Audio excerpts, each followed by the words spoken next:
convocado delegaciones de cerca de 23 países que van a participar en la cumbre, de la cual estamos haciendo alusión, una cumbre en la cual se respira un ambiente de unidad. Las primeras mujeres presidentas de cada uno de sus países se dan un fuerte abrazo, ese abrazo de cariño. Punto número 1, la unidad de Latinoamérica. Cabe mencionar que lo primero que hizo la presidenta, primeramente habló sobre México, dijo cómo México había salido del modelo neoliberal, habló un poco sobre el actual gobierno y el proceso que se ha tenido en los últimos 6 años, hablando así un poco sobre las políticas que se están implementando en México, como el tema de primero los pobres, etcétera. Y posteriormente de eso comenzó a hablar ahora sí sobre el tema de la unidad de Latinoamérica, mencionando que esta zona comparte cultura, comparte geografía, comparte riqueza cultural, comparte muchísimas cosas y comparte principalmente comercio, por lo cual hizo un llamado hacia la unidad de toda la región. Esto precisamente para tomar fuerza ya como un bloque unido, que es lo que está mencionando la presidenta. Esto evidenciando que toda la región de Latinoamérica cuenta con un cierto número de recursos naturales mundiales. Hablo sobre un porcentaje de agua, un porcentaje de petróleo, un porcentaje de recursos, un porcentaje de biodiversidad, entre otros muchos datos en los cuales dio a entender que justamente Latinoamérica debe de funcionar como un bloque unido, es decir, como un bloque que se compare a los bloques de Asia, etc. Esto para trabajar en conjunto y en un mismo objetivo. Es un buen momento para reconocer que América Latina y el Caribe requieren de unidad y solidaridad de sus gobiernos y de sus pueblos,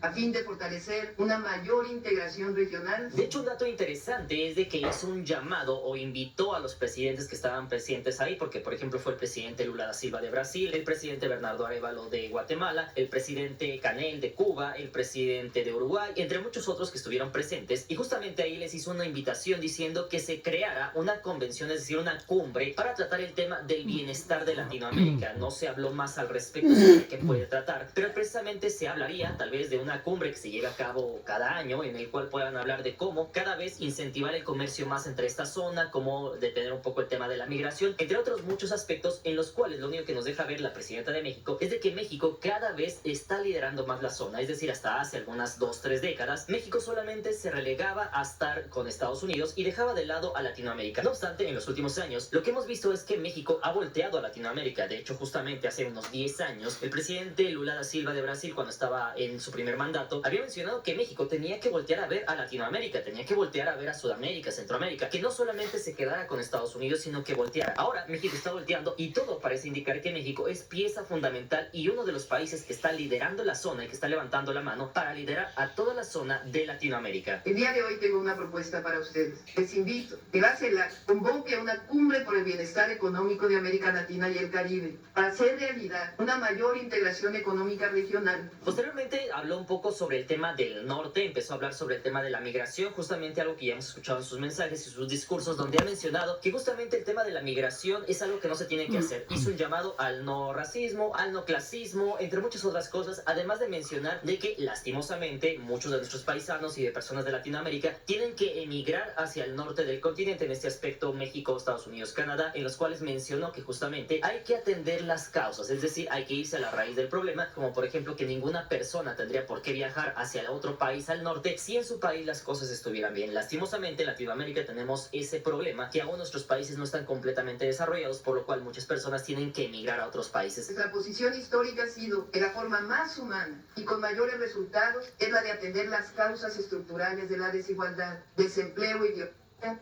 que provocan el fenómeno de la migración. Rechazamos el racismo, el clasismo, la a los derechos humanos. Además de que dijo que los migrantes en los Estados Unidos son los que soportan gran parte de la economía de los Estados Unidos, lo cual le ganó aplausos entre todos los que estaban en esta reunión. Para nosotros, las y los mexicanos migrantes son héroes y heroínas que cuidan de sus familias en México, pero que también sostienen una buena parte de la economía de los Estados Unidos. Posteriormente a eso, habló sobre un tema interesante, un poco polémico, que se comenzó a hacer viral en redes sociales, y es que en muchos portales se decía que estaba desafiando a Estados Unidos, porque en ese punto lo que estaba diciendo es que no a los bloqueos, por ejemplo, de Cuba o de Venezuela. En ese punto dijo que no estaban de acuerdo en esta reunión de Latinoamérica con los bloqueos contra Cuba o contra Venezuela, los cuales evidentemente sabemos que provienen o derivan de los Estados Unidos, y en ese punto eso también le ganó aplausos entre la comunidad que estaba reunida en este recinto. Rechazamos, como lo ha hecho históricamente México, las sanciones y bloqueos comerciales que solo dañan el bienestar de los pueblos y no construyen regiones de paz y prosperidad. No al bloqueo a Cuba, no al bloqueo a Venezuela. Posteriormente a esto también hizo un llamado hacia resolver el tema de la paz en Haití. Recordemos que, vaya, este país está azotado por una ola de crimen, donde el gobierno, de hecho, no es capaz de mantener todas estas olas de criminalidad y el país está sumido en esto. Es el país que tiene la ola de inseguridad más grande de toda Latinoamérica, además de que también es el país más pobre de toda Latinoamérica y además de eso que ha hecho que haya una ola de migración desde este país hacia muchos puntos de Latinoamérica y del mundo. Apoyamos la convocatoria para la realización de una reunión dedicada a la construcción de la paz en Haití. Aquí vamos a de que actualmente la política de México está cambiando. Hasta hace algunas décadas justamente veíamos que todo estaba dirigido hacia la doctrina Estrada. La doctrina Estrada, para aquellos que no lo sepan, significa que México no tiene injerencismo en otros países. Es decir, México, su política es que neutral. Él no se va a meter en los problemas de Perú, ni de Cuba, ni de Argentina, ni de Brasil, de ningún país. Sin embargo, algo interesante que hemos visto, aunque no se ha dicho públicamente, pero sí se nota, es que hemos visto en los últimos sexenios, más precisamente el sexenio anterior y justamente en este gobierno, México ya trata de tener un papel más relevante en la geopolítica de Latinoamérica. Es decir, no injerencismo, pero sí opina. Ya lo hemos visto justamente cuando opina sobre el presidente de Perú, sobre el presidente de Ecuador, que trajo un problema por ahí, sobre el presidente de Argentina, que qué se tendría que hacer por acá, que hay un problema por... Entonces, estamos empezando a ver un poco de lo que habíamos visto hace algunos años con Estados Unidos, que opina sobre lo que se tiene que hacer en tal lugar o en tal lugar. Ahora México está tomando ese rol, pero en Latinoamérica. Es decir, México está liderando la zona. Todo parece indicar que México, ahora su política va un poco más enfocada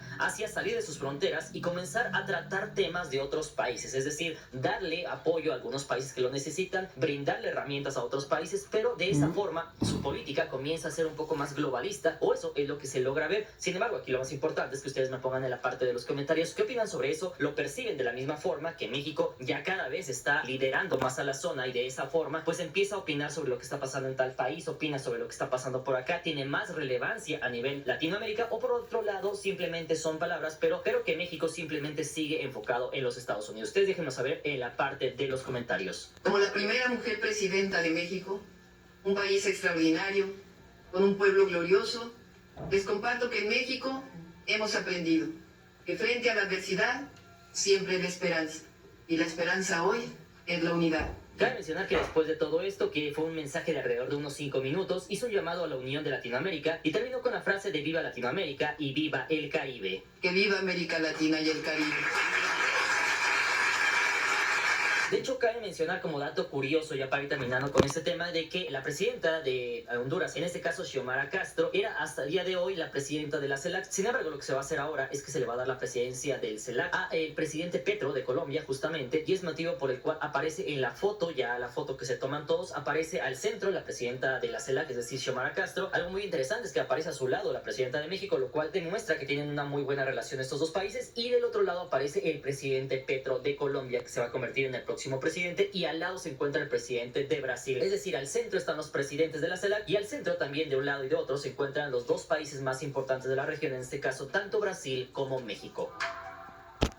De la CELAC y el tema de Latinoamérica, cabe mencionar que por qué les digo que cada vez México parece indicar que ya no tiene solamente relevancia en su región de México y algunos lugares de Centroamérica, sino que cada vez todo parece indicar que México tiene más presencia tanto en toda Latinoamérica como incluso en Norteamérica. Esto porque inclusive cabe mencionar que en las últimas noticias se dieron dos noticias muy importantes. Punto número uno, tanto el secretario de Estado de los Estados Unidos como la vocera de la presidencia de Estados Unidos, en este caso Caroline Levine, habían mencionado en algunas entrevistas, por ejemplo Marco Rubio en un podcast dijo que justamente México había trabajado como nunca antes lo había hecho en su historia, trabajando en el tema migratorio, trabajando en el tema de la delincuencia, deteniendo la migración, deteniendo o impulsando sus políticas contra la delincuencia, bajando los índices delictivos, entre muchas otras flores que le tiró a la presidencia o al gobierno de México. You know, I think the Mexicans are doing more today against the cartels and against migration than they have ever done before. And obviously the credit goes to President Trump. Mientras que por otro lado, la vocera de la presidencia sí mencionó algo de eso, de que también el presidente Trump y la presidenta Sheinbaum tenían una relación muy estrecha, que estos dos presidentes habían platicado en los últimos días muy cercanamente y había demostrado esto, que tienen una muy buena relación el gobierno de Estados Unidos con el gobierno de México. Y hoy la vocera de la Casa Blanca reconoció las acciones de la presidenta Sheinbaum contra el narcotráfico y otras áreas de la agenda The relationship between President Sheinbaum and President Trump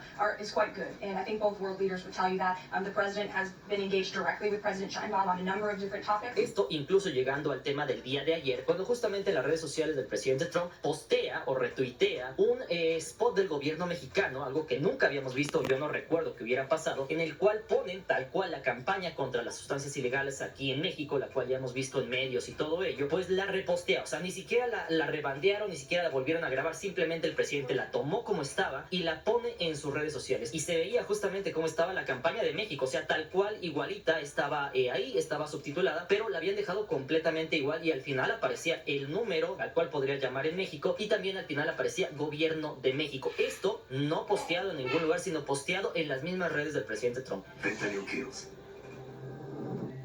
It destroys your body the first time you use it. Promueve Trump campaña mediática de Sheinbaum contra fentanilo. El presidente de Estados Unidos impulsó una campaña contra el consumo de fentanilo. Ayer Trump compartió los videos de las campañas de México contra el consumo de fentanilo. Lo cual demuestra que justamente México está teniendo un papel relevante en esta zona de Norteamérica también y es uno de los países que tiene una relación más cercana con los Estados Unidos, con el presidente Trump. Así que habrá que ver si ahora, como la presidenta tuvo una reunión con la CELAC, próximamente podremos ver una reunión entre el presidente Trump y la presidenta de México, la cual es considerada como la mujer más poderosa de toda América. Así que ustedes déjenme saber en la parte de los comentarios qué opinan sobre todo esto. Y hablando de Estados Unidos, vámonos con el punto número 2. Comercial. Cabe mencionar, mis hermanos, que justamente hemos platicado sobre este tema de Estados Unidos y China. Sin embargo, la actualización es que justamente Estados Unidos, el presidente Trump le había dicho a China, si China no me quita los aranceles del 34% que me puso, en ese punto Estados Unidos le va a responder con otro 50%. Eso se los mencioné en el video anterior, donde los aranceles llegaron a 104%. En ese punto esperaban que China retrocediera, pero China no está retrocediendo. De hecho, China acaba de decir que le va a levantar los aranceles otro 50%, llegando hasta 84% de aranceles para los productos de Estados Unidos. El último paso lo acaba de dar China. Su ministro de Finanzas anuncia aranceles adicionales a los productos importados de Estados Unidos y los eleva hasta el 84%.